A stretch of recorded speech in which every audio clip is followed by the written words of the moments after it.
Hi hello నమస్తే welcome back to our channel. ఏం చేస్తున్నారండి? ఈరోజు నేను చాలా టేస్టీగా ఎమ్మీగా బీరకాయ పెసరపప్పు ప్రిపేర్ చేశానండి. చాలా బాగా వచ్చింది. దాంతోపాటు బీరకాయ పచ్చడి కూడా అండి, మన రోటి పచ్చడిలాగా చాలా బాగుంది. టేస్ట్ అయితే అదిరిపోయింది. ప్రిపేర్ చేసుకుందాం, వచ్చేసేయండి. ఇప్పుడు మనము టేస్టీగా ఎమ్మిగా బీరకాయ పచ్చడి చేసుకోబోతున్నామండి. బీరకాయ కోసమని నేను ఇట్లా ఒక హాఫ్ సైజు ఇట్లా బీరకాయ మ్యాక్సిమం కట్ చేస్తే ఒక కప్ అవుతాయండి. ఇదేం చూపిస్తున్నా అంటే మనము పీల్ ఆఫ్ ఇట్లా చేయాలి, కొంచెం పైన చేసుకోవాలండి. పచ్చడికి అట్లా అయితేనే బాగుంటుంది. ఇప్పుడు దీన్ని కట్ చేసుకుందాము. దీనికోసం అని చెప్పేసి ఒక టేబుల్ స్పూన్ పచ్చిపప్పు, అలాగే ఒక టేబుల్ స్పూన్ మినపగుండ్లు, కొంచెం చింతపండు ముందుగా వాటర్లో పెట్టుకున్నాను, ఒక ఎల్లిపాయ, అట్లానే పచ్చిమిర్చి ఒక 5 నుంచి 6 అండి. ఇదిగోండి ఇట్లా ఒక కప్ అయిపోయినాయి. మన బీరకాయ కట్ చేసుకుంటే ఇట్లా బాండి పెట్టేసుకొని హీట్ అయ్యాక మనము ఆయిల్ వేసుకోవాలండి, ఒక టేబుల్ స్పూన్ అట్లా. ఇప్పుడు ఇందులో మనం ముందుగా తీసుకుని ఒక టేబుల్ స్పూను పచ్చిపప్పు వేసుకోవాలండి, అలాగే ఇంకో టేబుల్ స్పూను మినపగుండ్లు అండి. మీడియం ఫ్లేమ్లో మంచిగా వేయించుకోవాలి. ఇవి పచ్చివాసన అంతా పోయే వరకు మాడకుండా, కొంచెం టైం పడుతుంది. మనం ముందుగా పచ్చిమిర్చి తీసుకున్నాం ఒక 5 నుంచి 6, అవి చిన్న ఇట్లా తుంచేసుకొని ఇందులో వేసుకోవాలి. ఇప్పుడు వీటిని మనము ఒక గిన్నెలో తీసేసుకొని పక్కన పెట్టేసుకుందాం. ఇప్పుడు మనము ఈ ఆయిల్లోనే ముందుగా కట్ చేసి పెట్టుకున్నాం కదండి, ఈ బీరకాయ ముక్కలు కూడా ఇందులో వేసేసుకోవాలి. ఇవి ఏంటంటే ఒక 2 నిమిషాలు మనము మంచిగా ఫ్రై చేసుకోవాలి. కొంచెం మీడియం ఫ్లేమ్లో పెట్టి చేసుకోవచ్చు, లేదంటే మూత పెట్టైనా కానీ మనము దీన్ని ఫ్రై చేసుకోవచ్చు అండి. ఆయిల్లో వేగితే బాగుంటుంది అనమాట ఈ బీరకాయ అని చెప్పేసి. ఇట్లా ఒక 2 నిమిషాలు చేసేయచ్చు, లేదంటే మూత కూడా మనం పెట్టేసుకోవచ్చు అనమాట. మూత పెట్టుకున్నా కానీ లోపల మంచి కుక్ అయిపోతుంది. ఇప్పుడు ఇది వేగుతుండగానే కొంచెం ఒక చిటికెడు, అదే మనకు సరిపోయేంత, లేదంటే చిటికెడు అనమాట, కొంచెం పసుపు కూడా వేసుకోవాలి. చూడండి మంచిగా ఇది ఫ్రై అయిపోయిందండి. ఇప్పుడు ఏంటంటే ఇందులో మనము కొంచెం కొత్తిమీర ఇట్లా శుభ్రంగా కాడలతో వాష్ చేసుకొని పెట్టుకున్న కొంచెం ఈ కొత్తిమీర కూడా మనం వేసేసుకొని ఒకసారి, ఎక్కువ టైం ఏం లేదండి, ఇది కొంచెం కుక్ అయిపోతే సరిపోతుంది. ఒకసారి ఇట్లా కలిపామంటే ఆ వేడికంతా కూడా ఇది మంచిగా కుక్ అయిపోతుంది, ఎక్కువ టైం ఏమి ఉండదు. చూడండి ఇట్లా. ఇప్పుడు దీన్ని పక్కన పెట్టేసుకుందాం, చల్లారే వరకు. ముందు తీసుకున్న ఇవి కొంచెం చల్లారే వరకు మనం వెయిట్ చేద్దాము. స్టవ్ ఆఫ్ చేసేసి పక్కన పెట్టుకుందాం. ఇదిగోండి మనం ఇప్పుడు బీరకాయ పచ్చడి చేసుకుంటున్నాం కదా, దానికోసమని ముందుగా ఇవన్నీ కూడా చల్లగా అయిపోయినాయండి.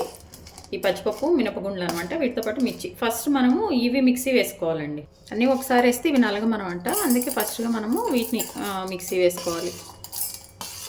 ఇదిగోండి మన ఫస్ట్ ఈ పప్పులను పచ్చిమిర్చి వేసాను, ఇట్లా కొంచెం ఈ విధంగా నేను మిక్సీ వేసుకున్నానండి కోర్స్గా. ఇప్పుడు ఇందులో ఏంటంటే మనం ముందుగా కొంచెం చింతపండుని నేను ముందుగానే వాటర్లో వాష్ చేసి అక్కడ పెట్టాను, అంతే. అది మెత్తగా అయిపోయింది అనమాట. ఇట్లా కొంచెం చింతపండు యాడ్ చేసుకుంటున్నాము, ఎందుకంటే మనం టమాటో ఏమి యూజ్ చేయం కాబట్టి చింతపండు వేసుకుంటున్నాము. ఇది వేసుకున్నాక ఇప్పుడు చూడండి, ముందుగా మనము ఇంతకుముందు మనం చక్కగా ఇవి బీరకాయ అంటే కొత్తిమీర కూడా మనము వేయించి పెట్టుకున్నాం కదా పక్కన, ఇది కూడా ఇందులో వేసేసుకోవాలి. అలాగే ఇదిగోండి ఎల్లిపాయలు ఇట్లా మనం పీల్ తీసుకున్నదండి ఇవి. అలాగే ఇప్పుడు ఉప్పు సరిపడినంత, టేస్ట్కి సరిపడినంత ఉప్పు కూడా మనం వేసేసుకొని దీన్ని మంచిగా కొంచెం కచ్చాపచ్చగా, అంటే కొంచెం కోర్సుగా అట్లా చేసుకుంటే బాగుంటాయండి పచ్చళ్ళు, రోట్లో నూరినట్టు. మిక్సీ కాబట్టి మరి మెత్తగా వేసుకోవద్దు, ఉప్పు మన టేస్ట్కి సరిపోయినంత వేసుకోండి మీరు. ఇప్పుడు దీన్ని మిక్సీ పట్టేసుకుని వద్దాం. ఇదిగోండి ఇట్లా కోర్స్గా నేను మిక్సీ వేసాను. ఒకసారి ఉప్పు చెక్ చేసుకోండి, నాకైతే సరిపోయింది. సరిపోతే మీరు కొంచెం వెయిట్ చేసుకోండి. ఇప్పుడు దీనికి మనం పోపు పెట్టేసుకుందాం. మనం ఇప్పుడు పచ్చడికి కొంచెం తాలింపు పెట్టుకుంటున్నాం అండి. దానికోసం అని చెప్పేసి మన తాలింపుది ఉంటుంది కదా, దానిలో కొంచెం ఆయిల్ వేసుకున్నాను. ఈ తాలింపులో మనం ఏమీ వేయట్లేదండి, కొంచెం తాలింపు గింజలు, ఒక ఎండుమిరపకాయ అనమాట, అంతే. చూడండి మన మంచిగా ఇది అయిపోయాక వేసుకున్నాము. అలాగే ఎండుమిర్చి 2 తుంచుకొని కొంచెం కరివేపాకును మనము మంచిగా వాష్ చేసుకొని కొంచెం ఇవ్వండి. మన చట్నీకి మనము పప్పుని ఇట్లా యాడ్ చేసేస్తాం. ఒకసారి మంచిగా మిక్స్ చేసుకోవాలండి. ఇవన్నీ ఈ తాలింపు గింజలన్నీ తినేటప్పుడు పంటికి చాలా టేస్ట్ వస్తుంది అనమాట. చూసారా మన చట్నీ రెడీ అయిపోయింది. పెసరపప్పు బీరకాయ కర్రీ తీసుకోబోతున్నామండి. దానికోసమే నేను చక్కగా ఇట్లా కట్ చేసి పెట్టుకున్న బీరకాయ ముక్కలు 1 కప్ అండి. అలాగే ఒక 2 టేబుల్ స్పూన్స్ పెసరపప్పు నేను వాటర్లో బాగా సోక్ చేశాను ఒక 1 అవర్ ముందండి. వీటితో మనం కర్రీ చేసుకోబోతున్నాము. స్టవ్ ఆన్ చేసుకొని బాండి పెట్టేసుకొని ఒక 2 టేబుల్ స్పూన్స్ ఆయిల్ వేసుకోవాలి. పోపు గింజలు ఒక 2 చిన్న టేబుల్ స్పూన్స్, అలాగే కరివేపాకు. నెక్స్ట్ మనము ముందుగా ఒక మీడియం సైజు 2 ఆనియన్స్ అండి. ఇది లేదంటే ఒక పెద్ద ఆనియన్ అయినా మీరు తీసేసుకోండి. ఇవి వేసేసుకోవాలన్నమాట. ఈ ఆనియన్స్ అన్నీ కొంచెం కలర్ చేంజ్ అయ్యాక మనము ఫస్ట్గా ఈ పెసరపప్పు నానబెట్టుకున్నాం కదండి, ఇవి వేసేసేయాలి. ఇవి 1 నిమిషం అట్లా ఫ్రై అవ్వగానే మంచిగా కలిపేసుకున్నాక మనం ముందుగా కట్ చేసి పెట్టుకున్నాం కదండి ఈ బీరకాయ ముక్కలు, ఇవి కూడా వేసేసుకోవాలి.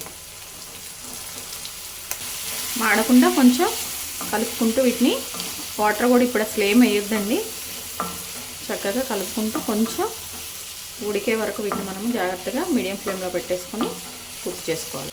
1 టేబుల్ స్పూను పసుపు, టేబుల్ స్పూన్ అంటే చిన్నదండి ఇది. ఇప్పుడు ఏంటంటే అండి దీన్ని మూత పెట్టేసుకొని మనము ఒక 5 నిమిషాల వరకు మనం కుక్ చేసుకోవాలి. టమాటా ఇప్పుడు మనం యాడ్ చేయకూడదండి. టమాటా యాడ్ చేసామంటే మనకి పెసరపప్పు ఉడకదనమాట. అందుకోసం అని చెప్పేసి ఇవంతా కూడా మంచిగా కుక్ అయిపోయిన తర్వాతే మనం టమాటా యాడ్ చేసుకోవాలన్నమాట. దీనికి ఒక లిడ్ పెట్టేసుకొని మనము వదిలేద్దాం ఒక 5 మినిట్స్.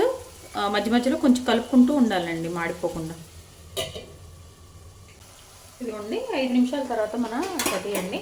మీ గినక ఒకవేళ ఇది ఈ పెసలు ఇవన్నీ ఎట్లా కుక్ అవుతాయి అనుకుంటే వాటర్ అసలు చల్లనట్టుగా కొంచెం వేసుకొని కుక్ చేసుకోండి. అప్పుడు ఈ పెసరపప్పు కూడా మంచిగా కుక్ అయిపోతుంది. చూడండి ఇప్పుడు ఆయిల్లో కుక్ అయిపోతుంది కాబట్టి అవసరం లేదు. ఒకవేళ అవసరం అనుకుంటే వేసుకోండి, లేకపోతే వద్దండి. ఇప్పుడు ఇందులో మనము టమాటా యాడ్ చేద్దాం. ఇప్పుడు మనము దీనికోసమని ఒక పెద్ద సైజు టమాటా కట్ చేసుకున్నాం అండి ముక్కలుగా, అవి కూడా ఇందులో వేసేసుకోవాలి. ఇప్పుడు ఈ టమాటాలో ఉన్న వాటరు వీటన్నిటితో కూడా అది మంచిగా కుక్ అయిపోతుంది అనమాట. ఇది కూడా ఏంటంటే మనం మీడియం ఫ్లేమ్లోనే పెట్టుకోవాలి, హై ఫ్లేమ్లో పెట్టకూడదు అనమాట.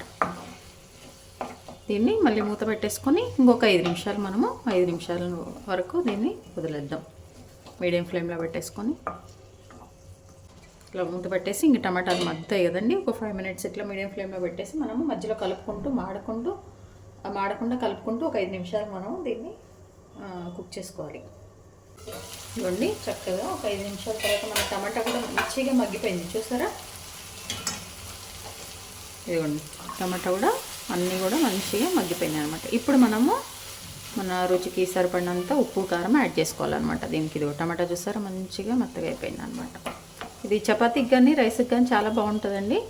కొంచెం గ్రేవీ కావాలనుకుంటే మీరు ఇంకొక ఉప్పు కారాలు వేసిన తర్వాత మీరు కొంచెం వాటర్ యాడ్ చేసుకోండి. కారం కొంచెం 1 టేబుల్ స్పూన్ అట్లా, అలాగే ఉప్పు మన రుచికి సరిపడినంత అండి. ఎవరికి ఎంత సరిపోతుందో తెలుసు కదా, అంత వేసేసుకోండి. పెసరపప్పు బీరకాయ టేస్ట్ బాగుంటుందండి. ఎప్పుడు చేయని వాళ్ళైతే ఒకసారి చేయండి, చాలా బాగుంటుంది. ఇట్లా ఒక 2 నిమిషాలు మళ్ళీ మూత పెట్టేసాం అనుకోండి, చక్కగా ఇప్పుడు వేసిన కారం ఉప్పు కూడా మంచిగా ముక్కలు పట్టేస్తాం అనమాట. బాగుంటుంది కూర. ఇదిగోండి మన టమాటాలు అన్నీ అయిపోయినాయి. ఉప్పు కారం వేసిన ఒక 2 నిమిషాల తర్వాత అండి మన కర్రీ చూడండి చాలా టేస్టీగా యమ్మీగా కనిపిస్తుంది.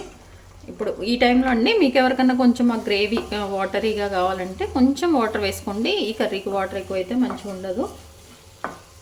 కావాలనుకున్న వాళ్ళు కొంచెం యాడ్ చేయండి. ఇలా కూడా తినేసేయచ్చు చపాతీకి రైస్కి. లేదు ఇంకొంచెం మాకు కొంచెం వాటర్ కన్సిస్టెన్సీ కావాలంటే కొంచెం వేసుకోండి, మీకు సరిపోతుంది.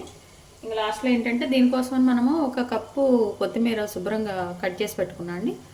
ఇది వేసేసుకొని మంచిగా కలుపుకొని స్టవ్ ఆఫ్ చేసుకోవాలి. చూడండి మన బీరకాయ పెసరపప్పు కర్రీ అండి చాలా టేస్టీ యమ్మీగా రెడీ అయిపోయింది. ఇంకా స్టవ్ ఆఫ్ చేసుకొని తినేసేయటం అండి, దేనికైనా బాగుంటుంది. చాలా టేస్టీగా యమ్మీగా బీరకాయ పెసరపప్పు కర్రీ ప్రిపేర్ చేశాను అండి ఈరోజు. దాంతోపాటు బీరకాయ పచ్చడి కూడా, టేస్ట్ మాత్రం అదిరిపోయినాయండి. మీరైతే తప్పకుండా ట్రై చేయండి. బీరకాయ చట్నీ కూడా చాలా సింపుల్గా త్వరగా అయిపోయే విధంగా చేశాను. చాలా బాగా వచ్చింది. టేస్ట్ తప్పకుండా ట్రై చేయండి. మీ విలువైన సమయాన్ని కేటాయించిన వీడియోస్ చూస్తున్నందుకు మీ అందరికీ ధన్యవాదాలండి. మీకు నచ్చినట్లయితే like, share, subscribe. Thank you.